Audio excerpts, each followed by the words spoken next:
దేవుని వాగ్దానము 2 పేతురు 2వ అధ్యాయము 3వ వచనము. వారు అధిక లోబులై కల్పనా వాక్యములు చెప్పుచు మీ వలన లాభము సంపాదించుకుందురు.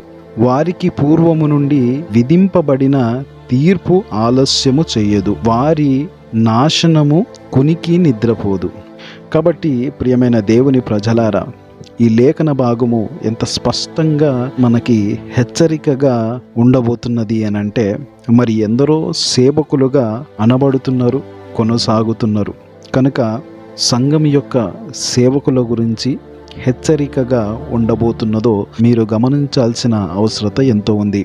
ఇక్కడ వారు అధిక లోబులై అంటే వారు అన్న ప్లేసులో ధనాపేక్ష కలిగి ఉన్న వారి గురించి ఈ లేఖన భాగము హెచ్చరికగా ఉంది. ధనాపేక్ష కలిగి ఉన్న సేవకుల గురించి, బోధకుల గురించి, సేవకులుగా అనబడుతున్న చాలా మంది సేవకులు అంటే 100% సేవకులు కేవలము ధనాన్ని అపేక్షించి డబ్బు సంపాదించుకోవాలన్న ఉద్దేశముతో సేవకులు అనే ముసుగులో సేవను కొనసాగిస్తున్నారు అన్న మాటను గురించి మీరు గమనించాలి. అయితే అలాంటి ఆలోచన కలిగి ఉన్న వారి గురించి మాత్రమే మాట్లాడడానికి ఇష్టపడుతున్నా. ఈ లేఖన భాగము కూడా అలాంటి వారి గురించి హెచ్చరికగా ఉండబోతున్నది.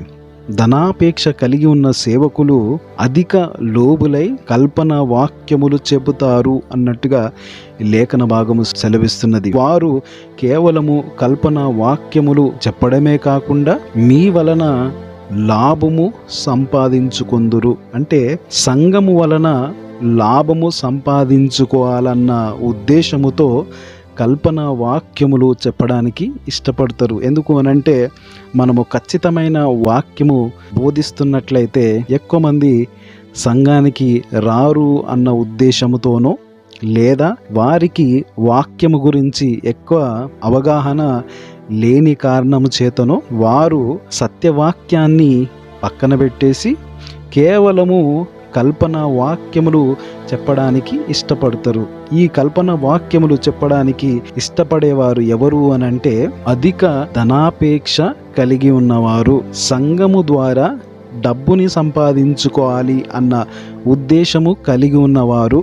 అట్టి వారి గురించి కింది లేఖన భాగంలో ఏమని వివరించడం జరిగింది అనంటే, వారికి పూర్వము నుండి విధింపబడిన తీర్పు ఆలస్యము చెయ్యదు. ధనాపేక్ష కలిగి ఉన్న వారికి పూర్వము నుండి విధింపబడిన తీర్పు ఆలస్యము చెయ్యదు అంటే, ఇలాంటి స్వభావము కలిగి ఉన్న వారికి తీర్పు ఏదైతే ఉన్నదో అది ఆలస్యము చెయ్యదు అంటే ఖచ్చితమైన తీర్పులోకి వారు, అలాంటి స్వభావం కలిగి ఉన్నవారు రాబోతున్నారు అన్న మాటను గురించి వివరించడం జరుగుతుంది. అయితే కిందికి మనం ఇంకా చదువుకున్నట్లయితే, వారి నాశనము కునికి నిద్రపోదు. ఎంత ఖచ్చితమైన మాట. కాబట్టి ప్రియమైన సేవకుడా, ప్రియమైన సంఘ కాపరి ముసుగులో ఉన్న తోడేలా, కేవలము డబ్బు కొరకు నువ్వు సంఘాన్ని నడిపిస్తున్నట్లయితే, కేవలము ధనాపేక్ష కలిగి ఉన్నట్లయితే, కేవలము లాభము సంపాదించుకోవాలి అన్న ఉద్దేశము కలిగి నువ్వు ఉన్నట్లయితే, ప్రియ సేవకుడా, నీ కొరకు నేను ప్రార్థిస్తున్నా. నీ ఆలోచన మారాలి. నీవు సత్య మార్గంలో నడవాలి. సత్య ఆలోచన కలిగి ఉండాలి. ఎందుకనంటే ఈ లేఖన భాగము నీకు హెచ్చరికగా ఉండాలి అన్న ఉద్దేశముతో దీన్ని వివరించడానికి ఇష్టపడుతున్నా. ఈ లేఖన భాగాన్ని బలపరచడానికి యాకోబు ఇంకొక చక్కనైన మాటను గురించి వివరించిండు. యాకోబు 3వ అధ్యాయము 1వ వచనం. ఇక్కడ యాకోబు ఎంత స్పష్టంగా వివరిస్తున్నాడు అనంటే, తన తోటి బోధకులను హెచ్చరిస్తున్నాడు. దేనిని గురించి హెచ్చరిస్తున్నాడు అనంటే, నా సహోదరులారా, బోధకులమైన మనము మరీ కఠినమైన తీర్పు పొందుదమని తెలుసుకొని మీలో అనేకులు బోధకులు కాకుండుడి. అయితే ఇక్కడ ఏం వివరించడం జరిగింది అని అంటే, బోధకులమైన మనము అని అంటే తనకు కూడా ఆ జాబితాలో, తనకు కూడా ఆ గుంపులో యాడ్ చేసుకొని మరి యాకోబు వివరిస్తున్నాడు ఈ విషయాన్ని గురించి.